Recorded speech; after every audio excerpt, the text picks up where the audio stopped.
Hello and welcome back to the official Scottish Rugby podcast coming to you from BT Murrayfield. I am Jamie McMillan, and with me as always I have Lindsay Smith, Al Kellock and Chris Patterson, plus our studio guest, Ryan Wilson. On today's podcast we chat in depth with Ryan Wilson on the match with Ireland, his time at Glasgow Warriors, and his life on and off the pitch. Plus we look back at the Scottish Cup fixtures and ahead to the fixtures this weekend in the Six Nations.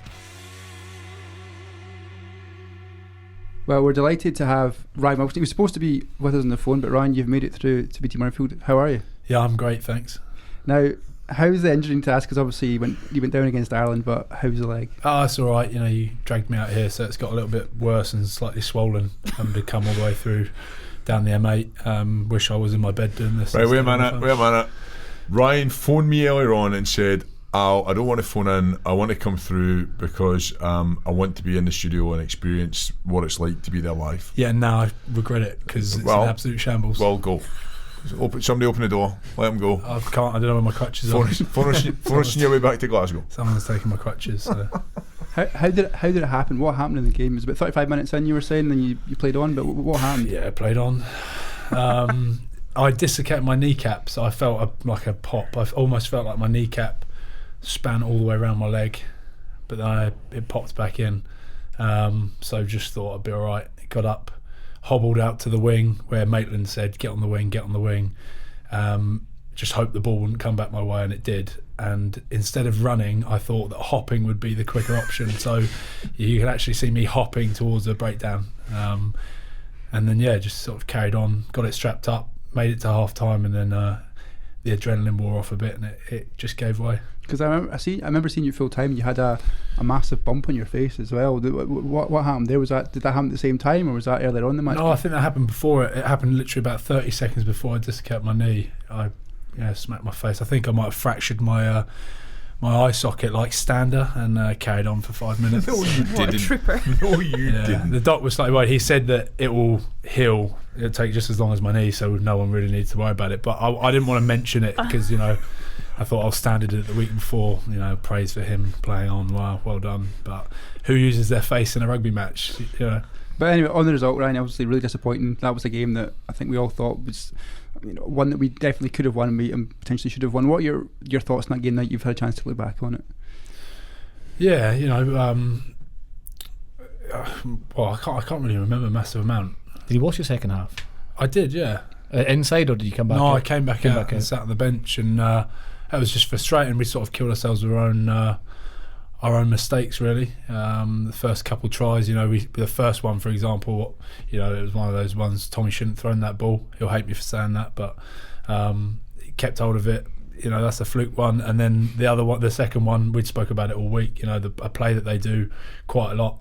Those sort of rat plays around the breakdown, they're really good at it. And we'd spoken about it, and then they scored off it, which was really disappointing. And make a couple errors like that at international level, and you feel the you feel the pain for it. That was the move where they looked it back and attacked us at the breakdown. So Smith's been doing that for years with Leinster as well. Yeah. And then the other tried a missed tackle. So a lot of things that were our undoing. Were you listening to the chat at half time, or were you busy getting treatment?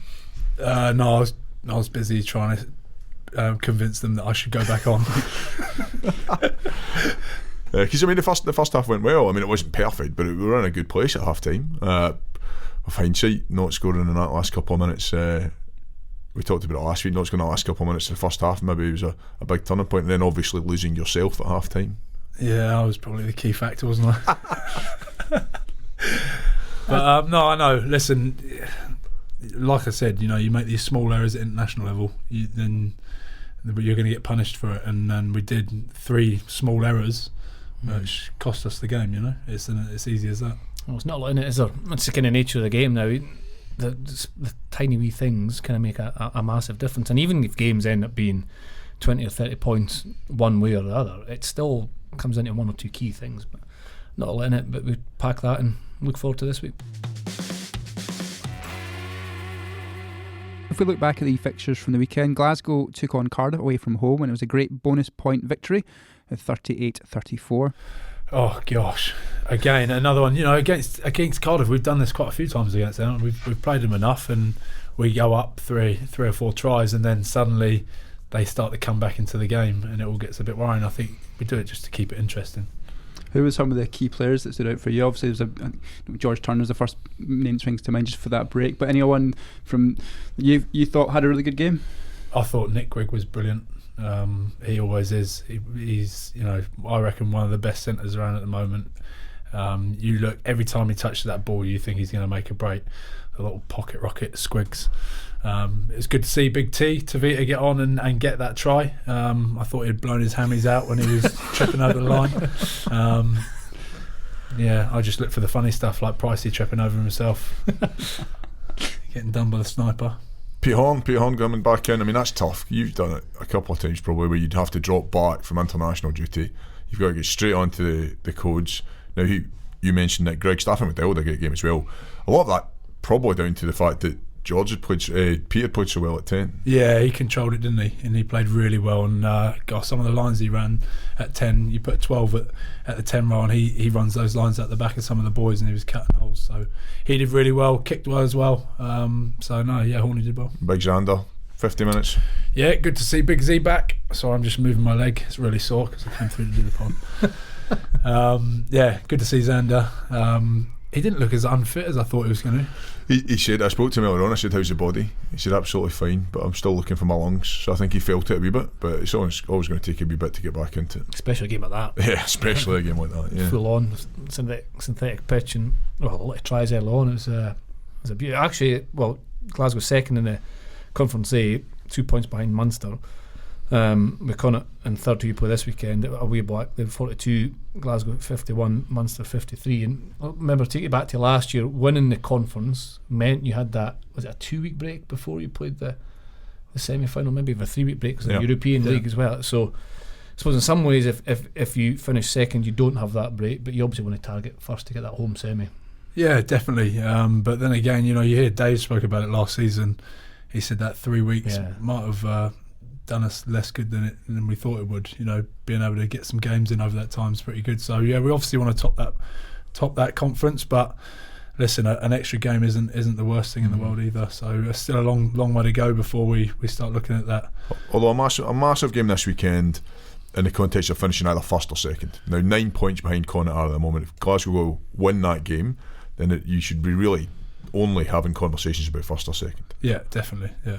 Did anyone notice at the end of the game, the Warriors, when Glasgow kicked the ball out, there was about 5 seconds left on the clock? But there was a bit of a discussion around whether that should have been a line out. They should Cardiff, because it was right in hour 22. Did anyone notice that at all? Yeah, I saw that. I picked up on that and wondered what was going on because was it Rory? I think Rory kicked it out. Rosa kicked it out, but it was 5 seconds left. But you sure they'd asked the ref before they kicked it out? Might have done, so but they did. They said, "Is that time?" And you saw him, and he said yes. I was just going by the Premier Sport. I also said that after Cardiff's last try, the commentary said they've stopped the clock. The referees stopped the clock when Glasgow were retreating back slowly. Walking back as you would do to take the kick off. So whether there was a misunderstanding there, or the match clock on the gate, or the one on the TV had been stopped and the other one hadn't, or something like that, I don't know. But you see it from time to time, like the refs watch won't be the same. I mean, I've played in games when you look at the big screen, or you look at the clock and the ref's saying, no, ignore that, this is where we're at. So to Ryan's point, if they've asked the question, they've done the right thing. Roy Hughes probably thought there was a time difference in Wales as well. It's a long way to travel for him, so. 5 seconds time difference. Well, after the game we heard from Dave Rennie. We've had a really good week and a half. We're obviously missing a lot of guys through injury and unavailability, and so really happy with the way a lot of guys stood up. We put a lot of time into our contact work, which probably hasn't been quite good enough recently, and I thought it was outstanding first half. So we were able to generate a lot of quick ball, and with guys like Nick Williams and Cove are so good on the pill, and but it was probably 50 or 60 minutes into the game before we turned one over. It was obviously great to have George Turner back and Xander.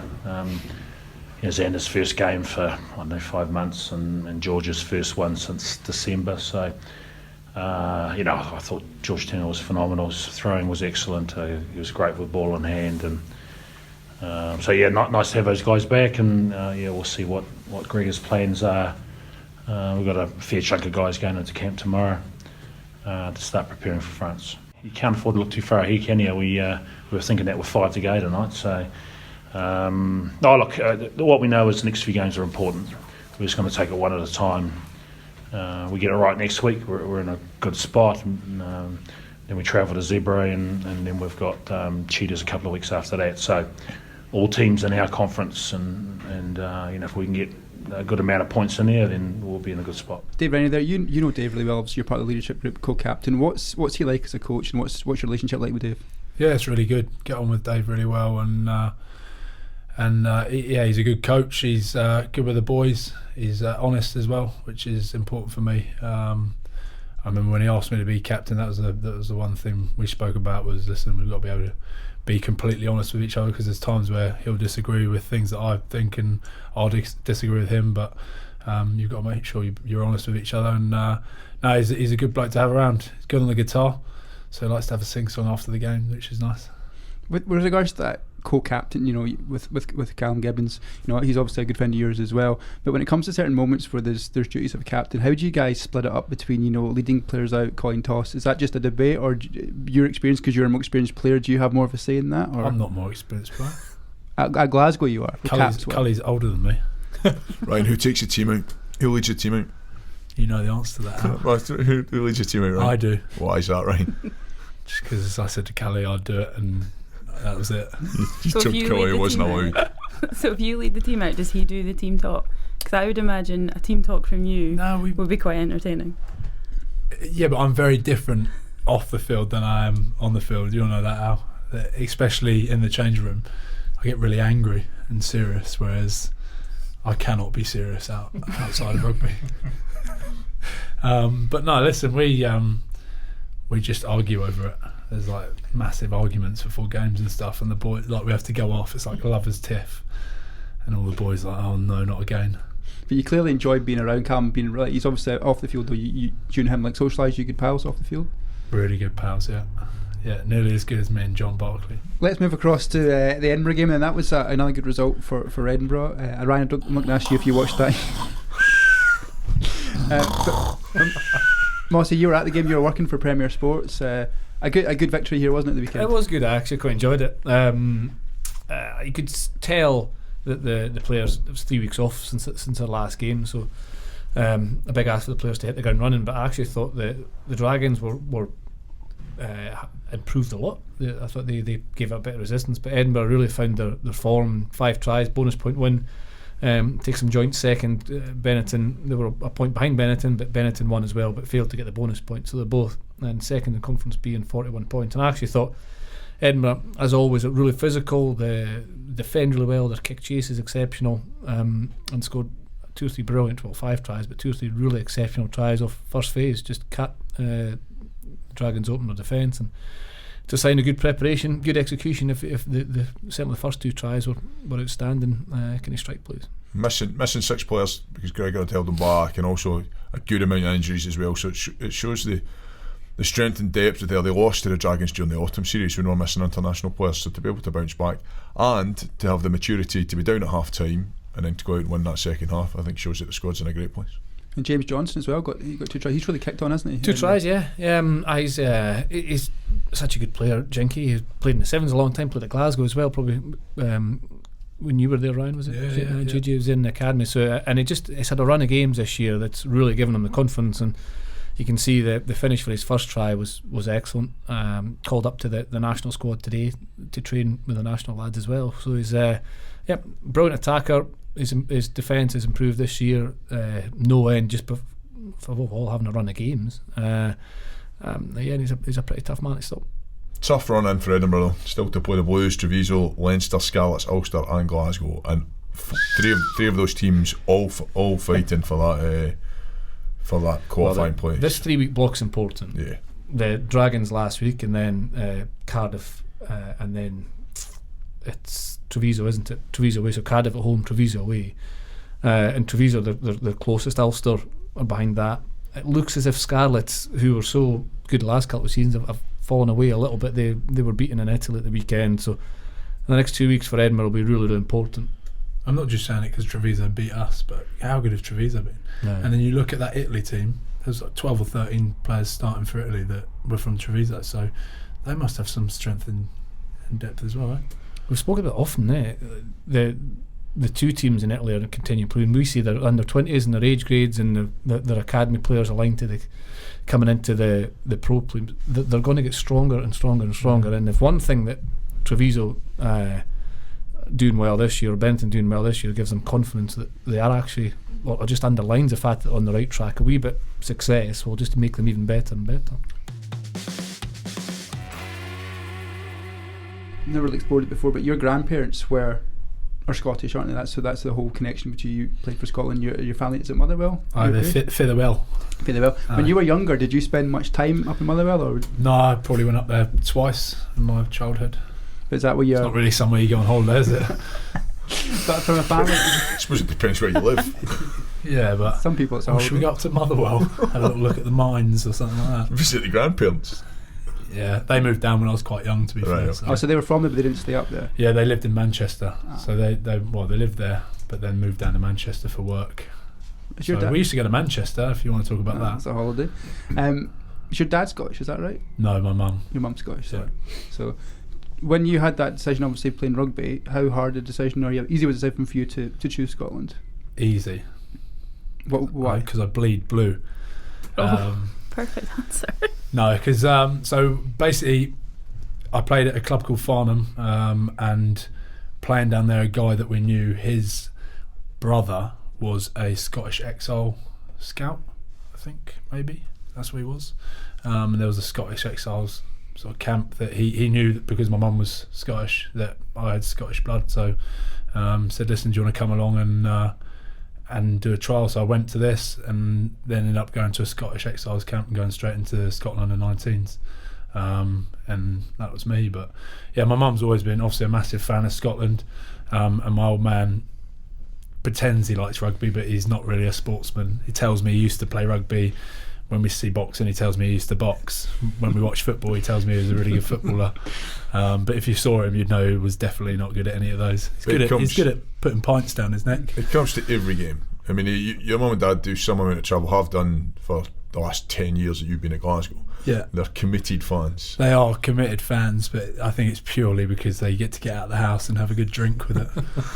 Yeah, you definitely know when the Wilsons are in town, don't you? Yeah, no, they do. They love it, and I love my old man coming up to every game, and it's more because he wants to try and have a beer with the boys after, than actually watch the rugby. To be honest, my mum's the one that loves the rugby the most. She knows everything that's going on.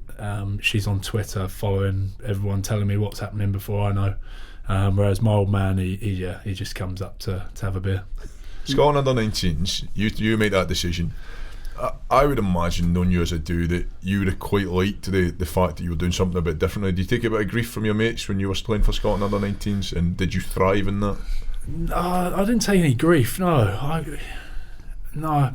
remember probably the first time I remember it was the under 20s, and we were playing under 20s in Japan World Cup, and we went to the British Embassy, I think it was, and it was us and the England under 20s team, and I saw most of those guys there, and I just knew straight away I was with the right bunch of blokes. Nice. And especially on the flight on the way back, JJ was our manager, I think, back then. And so we were a lot more relaxed than the England players, let's say. Okay. And I knew then, I think I've picked that. Right here. Are any of the lads in the squad now in that 19s and 20s setup with you? Yeah, quite a few of the boys.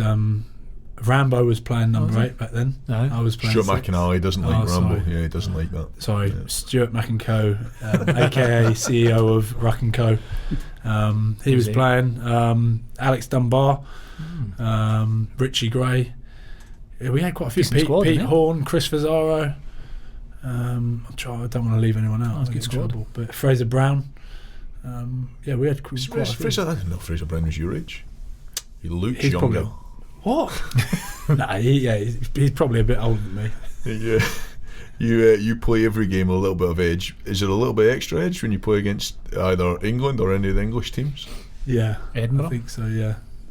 Edinburgh, yeah, but probably England. Yeah, England the most. I like playing against them. I think you made your debut in 2013 against Wales. What's your memories on that game? I can't remember that far back. My memory is so bad. I actually can't remember that far back. Moss will remember everything. I think remember the game? I think I dropped a high ball. That's about all I can remember. Was it here? It was here. Yeah, I dropped a high ball about 20 metres out there, just over there. I can see where I dropped it. That's about all I remember. I remember the bad things. Who was coaching? Scott Johnson. Did we win that game? Mate. Dean Ryan. Yes, he was doing the forwards. Scott Johnson. Did we win that? No. We'd just beaten Ireland the week before, a couple of weeks before here, hadn't we? That season? Maybe. That's your Scott. We was, lost. Scott was doing, and Dean Ryan came in for 6 months. That's right, isn't it? Were you still playing? Yeah. No, hold on. You might have was been. it Humps? John Humphreys? I don't know. No, that was when Vern was here. That was after that, yeah. Yeah. See, my memory's so bad. No, I'm the same. Mossy normally remembers every detail of every game. Yeah, we played. We played Wales, and then I played the week after. I played against someone as well. But I'm not too sure who. But I think who remembers their second cap?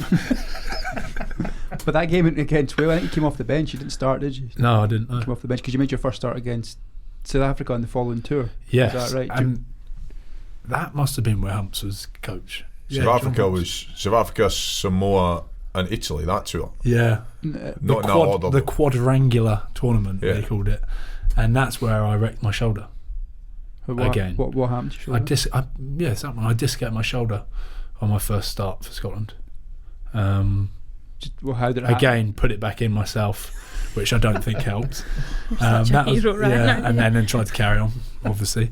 But Horney did his knee in that game as well, and someone else got really badly injured, and we all had to fly home. Pat MacArthur got his first cap the week before against Samoa, and oh, you were on that tour, right? Yeah. Oh, you were on that tour. Fire extinguisher. That's right. Yes, I still get flashbacks to that. Oh my gosh, yeah. I think you need to enlighten us now about this fire extinguisher. Raging. God, I nearly got in quite a bit of trouble for that. Tell us a little bit more about it. There was an accident and a fire extinguisher went off. I think that was it, Ryan, was it? Yeah, but I thought it was a water fire extinguisher, but it wasn't. It was one of these powder ones. It was like literally like a 1,000 bottles of talcum powder had just been chucked out in the space of 2 seconds all over Al's room. All over Al's face. And Al went mad, like raging, like wanted to fight Angry me. dad. Oh, if I could see him. But he couldn't catch me. It was all in his eyes. I thought he was going to squirt water out, and I covered him in this. What was it? Powder? I don't know what it was, but it hot. It wasn't like the normal fire extinguishers I've squirted before at school and stuff. It was like a lethal one, and it basically all went in his eyes. And he was raging. He was swinging, but he couldn't see me, so I was all right. I could dodge him even if he could see me. What caused it? Why did you have... I don't know, it was just a laugh, I think. And then he chased me for ages, like blind, but it was hilarious, yeah. And then I got injured and managed... That's part of the reason I injured my shoulder, so I didn't have to stand tall, because I knew I wanted to kill me. Moving on from 2013, you obviously went to the World Cup in 2015. A great tournament to be involved in. For you to play in a World Cup, obviously for your family, but also for yourself, what experience was that like for you? Oh yeah, it was amazing. One of the achievements that everyone sort of tries to strive for in rugby, I suppose, is to go to a World Cup, and I was chuffed to bits. And it was, a lot of people think, it's in England, I'm not going to go travel and do the world. But the fact that I had a young family at the time and that Bex and the kids were able to come to most of the games made it pretty special for me. Because you played at Gloucester and Leeds and St James's. Was it a different feel for you to play in a football stadium or just a World Cup in general? Was it a different feel to these games? Yeah, there's just a different feel to the whole thing. The hype around the World Cup. I think is the world's third biggest, most watched event? Yeah. So it was massive. And Gloucester was cool playing down there against Japan. Opening game. No, they beat South Africa. South Africa the week before. 4 days or 5 days before. Yeah, so it was Scotland's it was first game. our first game. So obviously we were playing against Japan, who'd just beaten South Africa. But going down there, the different stadiums we played in was awesome, and then Leeds, but then St James's Park against South Africa was really cool. Football fan, Ryan? You mentioned St James's Park. You play some of these football stadiums that are a wee bit different, but you've certainly I'd kind of grown up watching a lot of the football stars playing in them, and then all of a sudden you're there running about. Did that add to it? Yeah, definitely. I'm a Chelsea fan, so big game tonight then. Oh no, last night. Yeah, I didn't actually watch it. We're not doing very well at the moment, so we don't talk about that. But I bought Jax his first Chelsea kit, which he gets some stick about at his football club. Why Chelsea? Just is that this from a family? My old man was a Chelsea fan, so I was a Chelsea fan. What's your favourite Chelsea player? It was Frank Lampard. Yeah, I love Frank Lampard. Damien Duff's alright. Damien Duff, he'd be up there. But that was when I was massively into Chelsea, around the time of Damien Duff. Apparently Al knows him really well. Like Claude Makelele, Ian Robben. Yeah, there's some legends back then. I'm good friends with Michael Essien. I don't know whether to believe you're not. You're looking at me like you're telling me lies. No, he follows me on Twitter, which none of the boys could believe, and I have no idea why he follows me on Twitter. Right. But I've got a picture of me and him when I was about 16 in Monaco. Did you follow him back?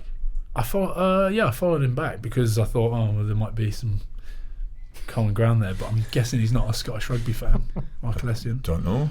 Never met him. He's a Ghanaian legend. You're busy on the social media, Brian, aren't you?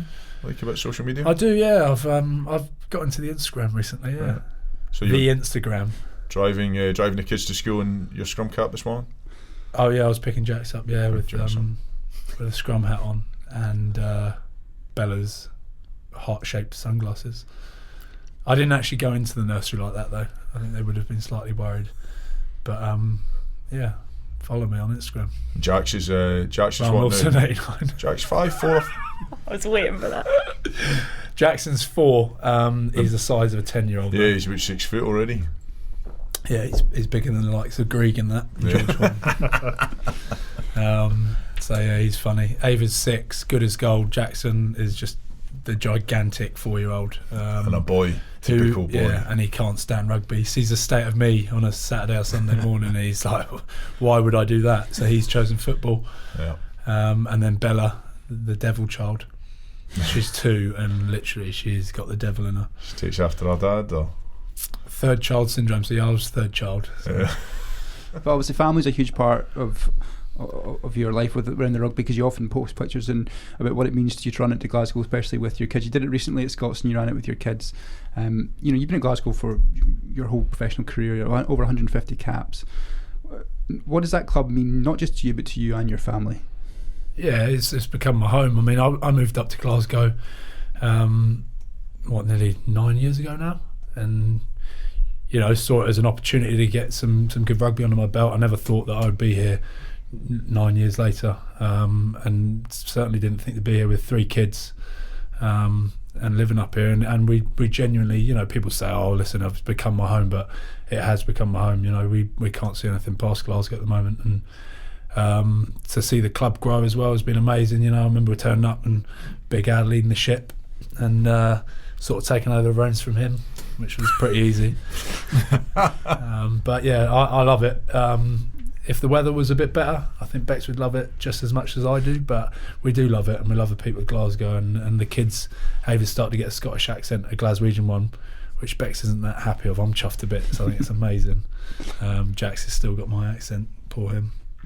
What are your memories of when Ryan came to Glasgow? Do you remember when he arrived? Oh God!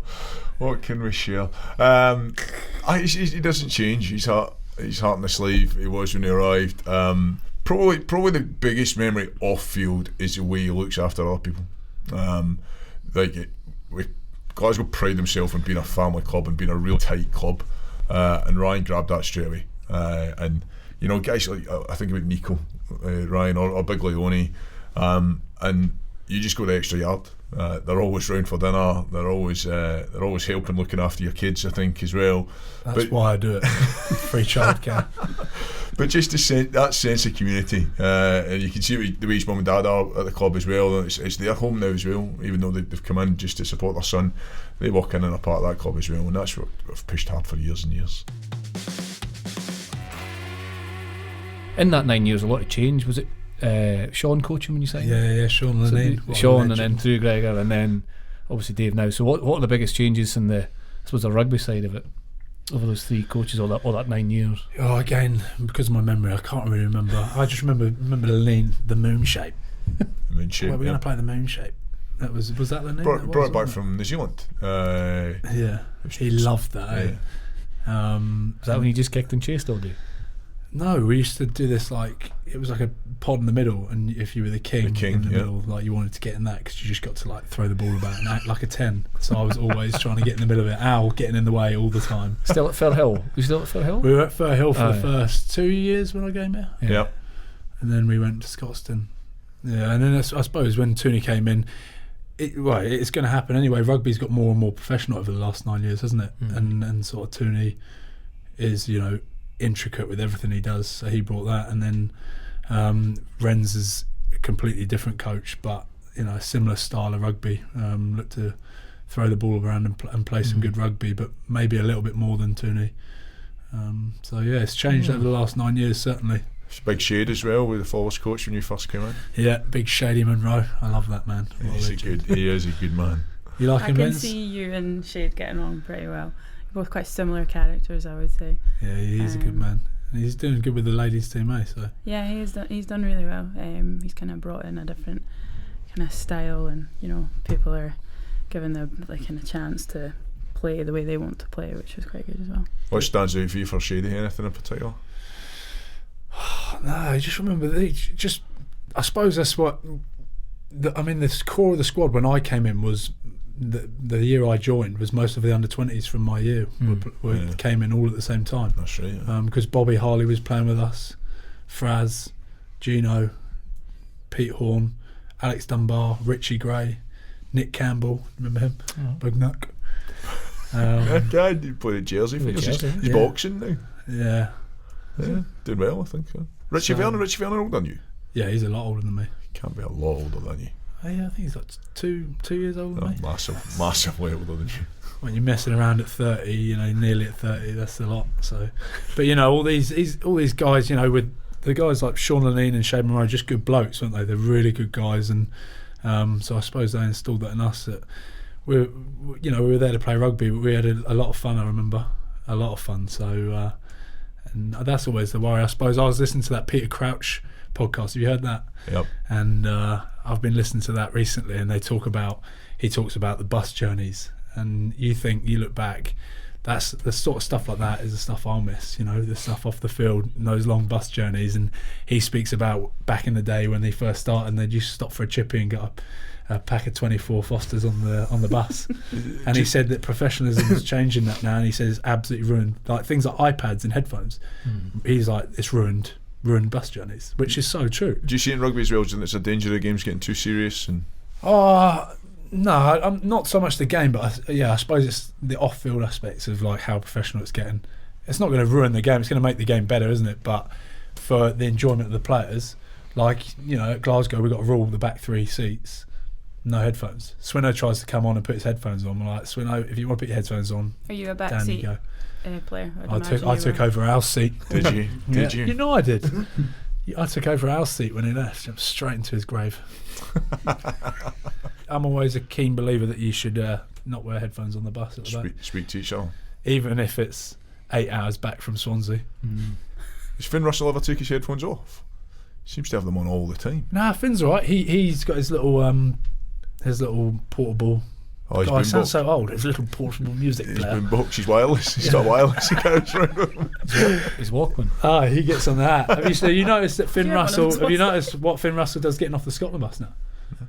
So obviously footballers, when they go to a match, Mossy, what has every footballer got when he gets off the pitch? Their wash bag. A little wash bag. No, he doesn't.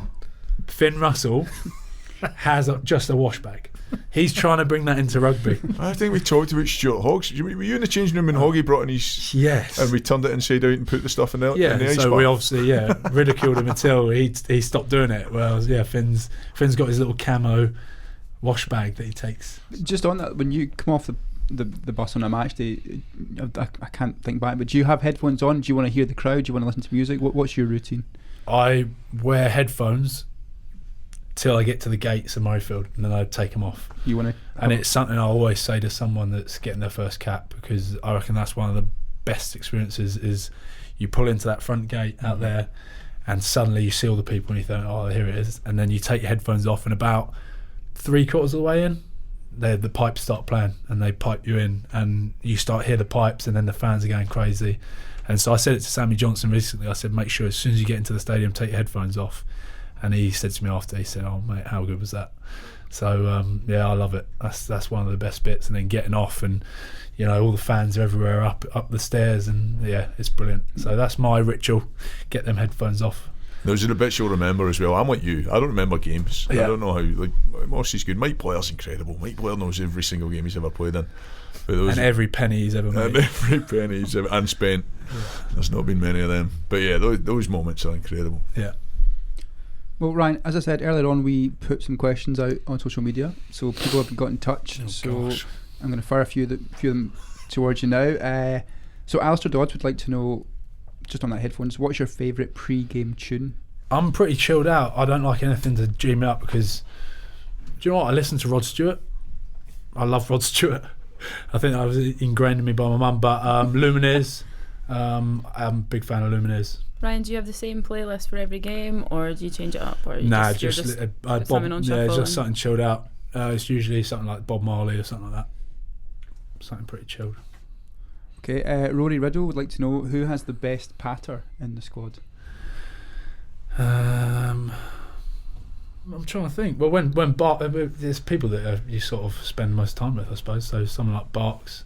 No, he doesn't. Yeah, well, we like quite similar things. Just played now. We usually don't let Al in on many of our jokes, so he wouldn't know how good it was. Sean Maitland, Straussy makes me laugh a lot. Those boys. Kirsty Campbell would like to know, what's your favourite stadium to play at apart from BT Murrayfield? In Paris, Stade de France. You come in, you go underground, the bus drives underground, you don't see any of the build up to the game, no fans heading in because it's in a really strange place.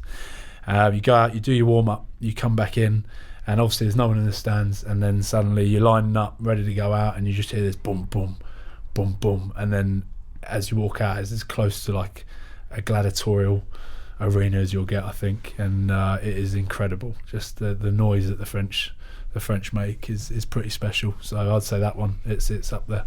You guys would have played there as well. I think, Al, did you not score your first Scotland try against France? Was it in France or was it here? It was over there, first and only. Do you not get two? No, I'm pretty sure. I only got one. Yeah, it was. It's more than me for Scotland. Is that right? How many caps are you on? 42. Oh, we're the same. 43. Who? You. Well 43, there you are. Well, you should have scored tries from the back row. Not when you're doing the hard graft that I do. Yeah, true. You play more like a second row. Bloody hell, that is good watch.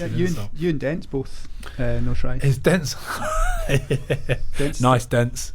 Yeah, we just do the hard graft, and I don't look for any of the glory ever. Lindsay, any tries for you? No, I prefer try assists. Try assist. Mossy, good call. How many did you get? 22. 22 and 165 caps. That's not bad. Poor strike rate. Next question comes from Carl McClellan. Can you describe why your ability to wind up England players is so effective? Maybe I shock them with my accent when they hear this accent coming out of a It's a surprise. Through and through Scotsman. But you get a little bit Glasgow when you get angry, Ryan. I've heard it before. You put on a kind of fake Glaswegian accent when you shout a wee bit kind of. Well, the boys always ask me. I sing the anthem in a Scottish accent. Yeah, I've heard like it. a full on. I go Scottish here. Talk like that for Glasgow here. So I talk like I as much as I can. But when I'm around the boys, I usually speak like this. It's not bad. Does that take a lot of effort for you to do that? No, not all. Give me another accent, I'll do it. Welsh. Hold on, this is how I do it. Alright, but I'm not joking. I've had a brilliant time. I have. You like that? That's pretty good. Yeah, That's that's good. good. Irish. Well, You got Irish in you? What? Northern Irish? Get your annoy. I don't like that. Used to be around Tommy Seymour. That's very good, Tommy That's not Seymour. bad, Yeah. eh?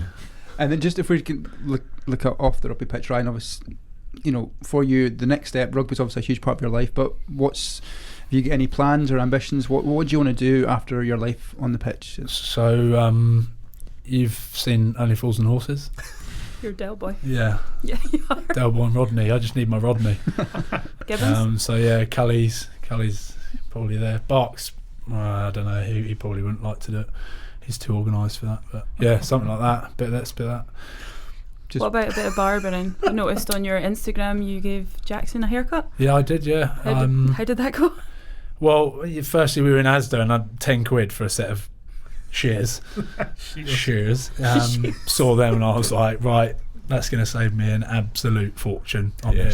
Yes, so I was like, why not? So watch YouTube for about 20 minutes. Whatever the job, watch YouTube for 20 minutes and you'll pick it up. So it's a pretty good job, eh? The only bit I messed up was right at the end. I got a little bit carried away and tried to blend it in, because I saw some woman on YouTube doing it and she just did this thing with a comb and I did it and put a big line in the side of his head. So we just stopped there. I just left him with the line in the side of his head, but he was chuffed to bits. He was telling everyone my dad cut my hair. So it would be fair to say that, you know, Bex would at times be the long-suffering wife. Wilson, would that? I mean, tell us about your recent house purchase. Oh yeah. Yeah, I bought a house without telling her, but it wasn't quite. Was that meant to be a surprise? Listen. We looked at this house, and she said it's going to be a lot of work. I don't know if we can do it. And then I was on the plane to South Africa to play the Cheetahs, and I put an offer in, thinking, oh, hopefully I get it. And we landed and got a phone call saying you've got the house. And I panicked a little bit, so I decided she was left at home with 3 kids. Like, I'll wait till I get back, maybe. But she managed to find out at school about a week later. Someone told her that we had bought the house. I'm not sure how, but let's not talk about that. We'll just talk about something else. But yeah, I suppose after rugby, I'll know that I've always trying to get into something different, and so there's a few different things I'd be keen to do. I will literally just do a bit of everything, I think. Ryan's a great example of somebody who's grabbing it. Like, he's getting out there, he's meeting different people. He wants to look at different options, don't you, and work out what's best. But to your point, it's probably not going to be one. It's going to be a mixture of about 5 or 6 different things. Yeah, probably. Just keep my brain active.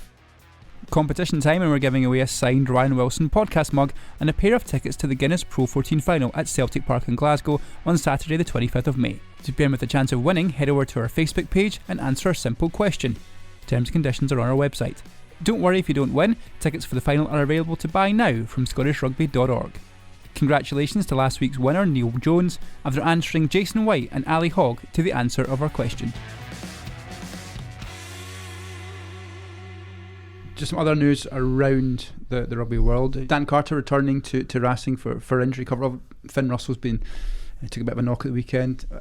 At that age, most of you know from being in the backs, he can obviously still offer a lot, but is it more what he brings off the field that he will bring, or no? His number one thing will be on the field. I think it's good for Finn as well to have something like that. It's a medical joker or medical cover until the end of the season with Patrick Lambie's retirement due to concussion. But yeah, he'll still be purely focusing on on-field stuff. I'll do a pretty good job. I think he obviously played in Japan this season, played well, but I think it'll be good for Finn as well to compete with and bounce ideas off. So it's never too late. 36, 37-year-old. Yeah, I don't fancy it. But I completely agree about your comment on Finn. I spoke to Finn earlier on about it. Now, he's never met the guy, never worked with him, but the ability to work with Dan Carter for the next 4 months or so will be brilliant for him. Staying in France, there was a bit of news coming out around Julien Sauvé and the relationship he's having. I think the owners came out and said that he's no longer welcome here. I mean, what do you make of that? It's not the kind of thing you want to... Yeah, but he's come out exactly... So he's put a tweet back out this morning saying that he'll turn up and he'll do his job and he'll be professional, which he has to do because he's still on contract. It's not like they've sacked him. They've just said, we don't want you in here at the moment. Now, there's some fairly extreme things happening in that club. The money, the players, the talent they've got, they are not performing. But you've got to ask questions about using certain forums to be chucking players away from the club. I don't think it's good for the game at all. It was almost a rant, wasn't it? Bujalal, I think there's about 4 or 5 players were caught in the kind of rant, and it's his club. But it's a bit alarming to see some of the things. I think the Tranduc had been linked with Racing Metro, I think, at some point, and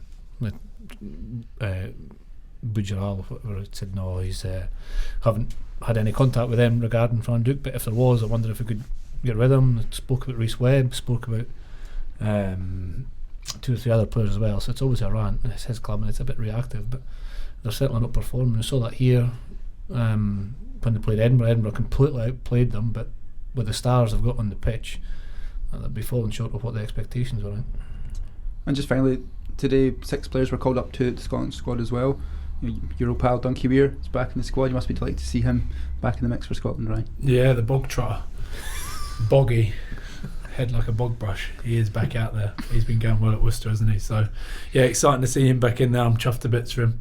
He's doing well at Worcester though. Signed a 1-year deal initially, didn't he? And then since gone down, played really well, established himself, really guiding Worcester round. I think they're 5 points clear of Newcastle now, so they're putting a wee bit of distance between them and Newcastle, and he's been a big part of that. Seems to be enjoying it as well, which is important. Like, to Ryan's point, like everybody likes Donkey, and in the team environment, it's brilliant fun. So it's great. I think everybody would delighted to see him doing so well. From Gregor's point of view, the fact that he is playing well means he's been able to bring him back in with better form. And James Johnson as well gets invited along to Scotland camp for the first time. Obviously experienced with Scotland Sevens, but he's obviously been picked in the merit of his recent performances. But what will he bring if selected against France? Yeah, we spoke about him in the 2 tries at the weekend. He's quick on his feet, he's a good attacker, his defence has improved massively, and I think with the injuries in the midfield, he's got his opportunity to put his hand up. And if we were to see him, we'd just see more of the same in terms of the impacts he's had for Edinburgh this year. Has been clinical and scored a lot of tries. There was no Six Nations fixtures this weekend, but it returns this weekend. We obviously are away to France. Squad leave on Thursday. I'll start with you. A huge game. France obviously coming into this in poor form. We're looking to get back on track. What does Scotland need to do on Saturday to get the win? More of what we've seen in the first halves of both the games so far. First half against Ireland was good, and there was mistakes in the second half, and some of those were because Ireland had played well. I think that France are a complete unknown at the moment. I mean, who knows who's going to turn up? There's all sorts of things coming out in the media about how the players have grabbed it back, that there's going to be a change, that they're going to, it's going to be body in the line stuff again. Now, I think Scotland, to be honest, can just shelf that, put that completely to one side, focus on themselves, focus on playing well, focus on working hard. It's an incredibly hard working Scottish team that we've got. We picked up a few bangs against Ireland, so there'll be a couple of lads probably coming in who will be putting their hand up and looking to show how well they can do in a World Cup year. So I think it's going to be a brilliant test match. We talked about earlier on about how good it is to play over there. Mossy, you agree with that? Yeah, I think the key thing for me is just a collective effort. I think if you beat France because you play with cohesion, you work together, it's difficult to beat a team full of individuals playing as individuals, if that makes sense. They've got the quality, the ability. They've not played well as a team. They're not, we spoke about this last week, they're not, I don't think, particularly fit, France, but they've got the ability to hurt you if you try and win a game on your own or play as an individual. So a collective effort. And there probably will be a few new faces that maybe haven't played in the first 2 weeks due to injury coming in. So the team effort, I think, is what you're looking for. And if you get that, I believe you can win. It's difficult. Mossy, it's difficult to analyse France because it's never the same performance week on week. No. So that's why I believe that, that clearly any international game they're going to look at opposition, but they're likely to pull it back pretty early in the week to make sure it's all about how Scotland perform. Mention the things that Chris talked about there. Yeah, it used to be that the French set piece was a massive positive. I don't know if it's still as strong as it used to be. I think our set piece is good. So that was a way into the game for France. If their kind of individualism didn't work, they could bring it back and, kind of scrum for a penalty, win the penalty, win the territory, win the line out, drive it. But I'm not sure they've got that discipline in their squad now, or as strong as it was before. And I think ours is pretty good, pretty strong. So the building blocks I don't think are there for France. That's what makes it more important for Scotland to work together cohesively as a team and just almost grind them down in some ways with the pace, the tempo that Scotland can bring. Do you think the crowd will affect the match at all, or because we've all said what it's like to play in France? I don't think so. I think it inspires you. Especially if they're booing their own team. Well, exactly. But I've never really felt that. Every time I played there, I've never felt intimidated by a French crowd. I think it was definitely the old part of France. I think it was pretty wild in there, but it's such as Ryan says, an inspiring place. I think it only helps. I don't know. I agree. Yeah. I mean, to Ryan's point, if Scotland can turn the crowd, it might have a detrimental effect on France. If you're French and in that team at the moment, they need to be concentrating. But what will the French crowd be like at the start? like they're not. I don't think they'll be. But there's a lot coming out in the press. I think the French squad will be turning up expecting a massively different French team. Now Scotland need to start well. Scotland start well, then that will get rid of any impact the crowd could have. But also the French team. The French team start well. We know they're a talented team. Maybe not as talented as the teams they've had in the past. We touched on that last week. But they've still got plenty of players in there that can do a job. They're not in a good place at the moment. So to keep them in that slightly darker place, it's all about how Scotland start that game. Lynn's looking at the women's. They're heading over to I think, is it Lille? The match is it's at Lille. Yeah, it's going to be another tough encounter for the women away from home. What do they need to get right next weekend? Yeah, it's definitely going to be a tough game, but they've had that week off. They've had that opportunity to go away, do their analysis, and having people like Helen Nelson, Chloe Rowley, who are playing in France week in, week out, can only be a good thing to help the team prepare for this game against France. And also the under-20s, they'll be out in action as well. Yeah, they're down in Po. Big ask. Obviously the two opening games were disappointing in terms of result. They always play a massive French age grade side. The first thing that you'll see the physicality and the size of them. I'm not sure how many of the French under-20s will be returning after their World Championship win last year. There's a few of them in the national squad already, but they'll probably retain a few, so it'll be a big ask for the under-20s lads. They picked up one or two injuries as well, one or two unavailable for this weekend, so they'll have to, like similarly to the national team, try and play with the discipline that allows them to work together. The French under-20s are always, or age grade teams are always very, very good. Ryan, it's been brilliant having you in the studio. We expected to get you on the phone, but it's been really good having you here. Best luck with the recovery, and we'll hopefully get you back on soon. Thank you all very much. Was it worth the effort? Yes.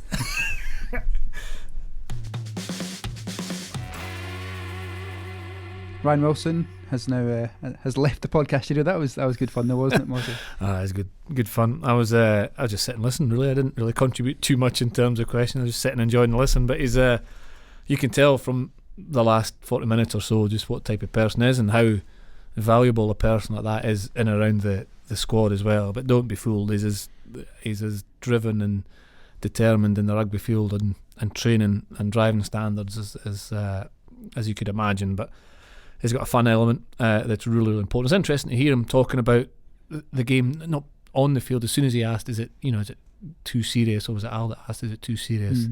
His instant answer was, oh no, on the field, but off the field. And I think he's got a point there.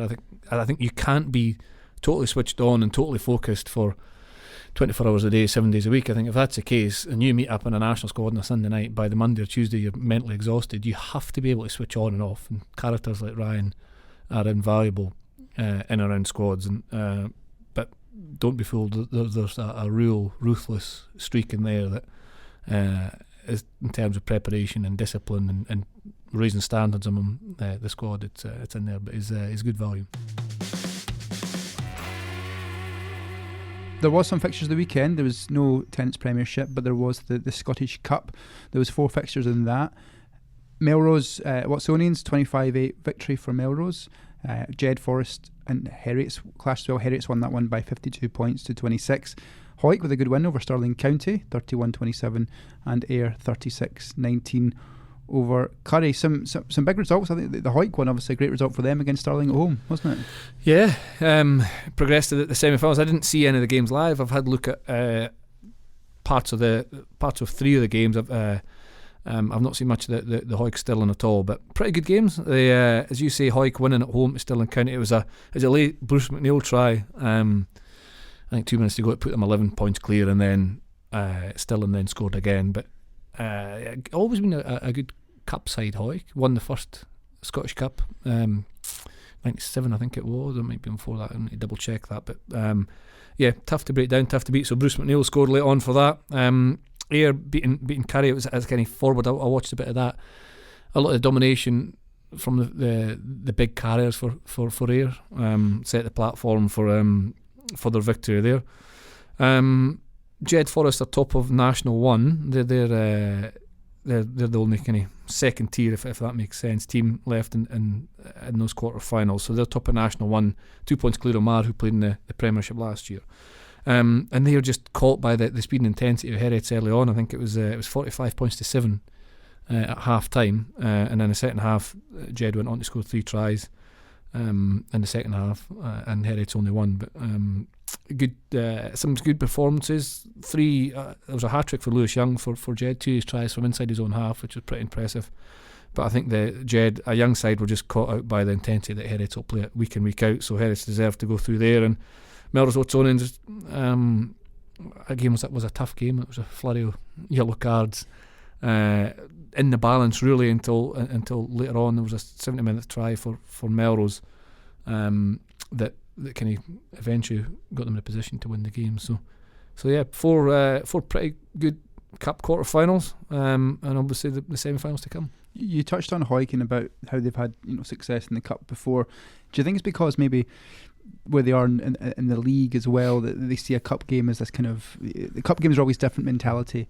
I know Hoggy was down, Stuart Hogg was down watching the game as well. That would give them a boost. But do you think they have that mindset of this isn't a league game, it's almost like a blank canvas? Or if you were a player, how would you position a cup game as different to a league game? Well, in many ways there's no second chance in a cup, is it? So it shouldn't, but it does focus the minds a little bit more, because there is no second chance. And Hoyk, with the season they've not had the best of seasons, but they so it maybe is a focus for them to say we can't really affect our league placing that much really between now and the end of the season. I think they'll be safe, and with the rescheduling of the leagues, so they're maybe just going all out for that cup, and not a lot in the games, and it's a tough place for away teams to go down to Hoyk, but they came out on top, as I say, beating Stirling County. And just before we finish up the podcast, last week we were at Clydebank for the open training session with the Scotland team, and before we touch on it, Mossy, we were both there. Let's hear from Clydebank and what it means to them to have this event. My name's Ross McComb. I'm the chair of the Clydebank Community Sport Hub and also the chair of Clydebank Rugby Club. For the rugby club, it's amazing. It's funny, this is the rugby club's 50th year as well, so it sort of all came together somehow that in our 50th year we get the brand new facility, and then Scotland team asked to come along and do this open training day. So we couldn't have asked for a better year, and it's helped. Mainly the big part of that is that we can start to make rugby a predominant sport in Clydebank, and people know about us and people will come down and try the sport, and we grow our members and grow our youth section, and we grow our adult section, and hopefully our women's section, which is something that we're hoping to develop next. Mossy, you and I were both at that session last Wednesday at Clydebank. It was great fun, wasn't it? And you can clearly see that Gregor and the Scotland team get a lot of enjoyment out of these events, don't they? Yeah, it's a big thing for Gregor and the players, but Gregor drives it. He'd like to spread the training around the nation, to try and cover all bases. Down the borders last year during the Six Nations, and back through West last weekend at Clydebank, and there was almost 2,000 people there on a Wednesday morning. And the engagement between the fans and the players was excellent. There were a lot of players back playing for obviously Edinburgh and Glasgow, but the under-20s squad trained with the national squad, and it's a big thrill for them to engage and see the warmth from the people who make the time to go along. Just to say, it's a really good piece of engagement, important for both sides. The players to feel that warmth, and the supporters to get a chance to get up close to the guys who take the field. Now, this year marks the 20th anniversary of the famous win in Paris for Scotland in the 1999 Five Nations. This week, I sat down with Gregor Townsend, who reflects on that famous victory.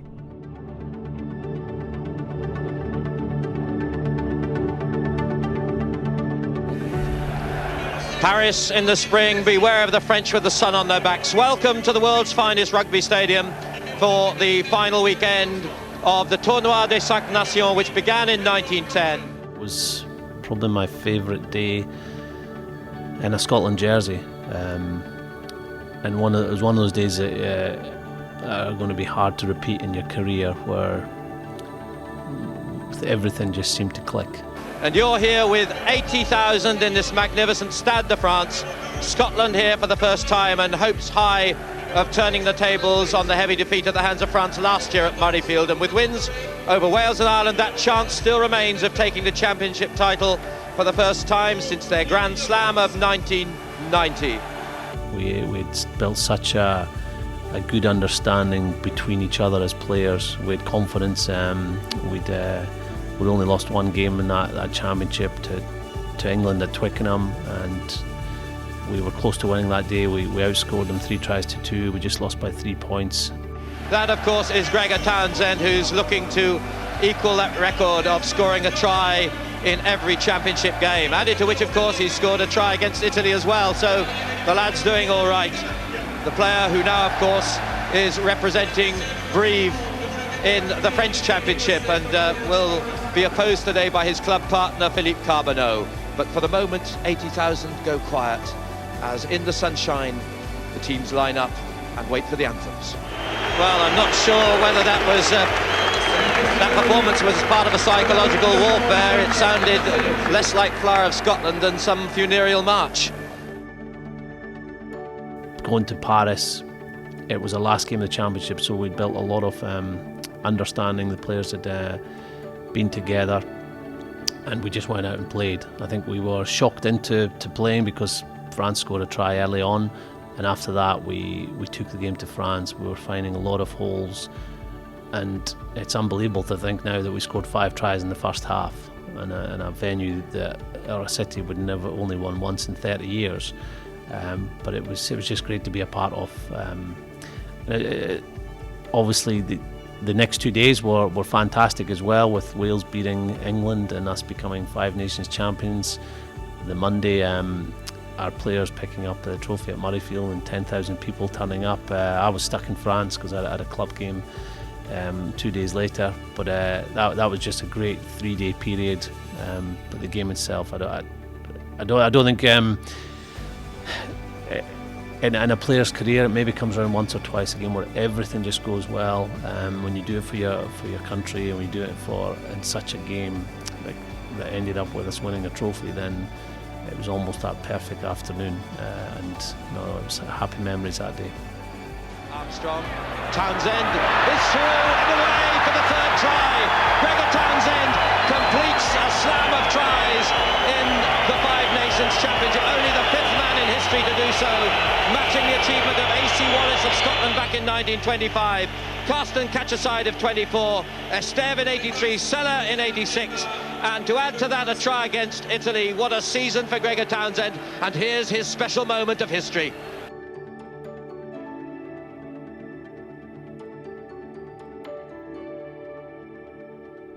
Thanks very much for listening. Ryan Wilson's leg was not injured any further during the production of this podcast. We'll be back next week with more exclusive content.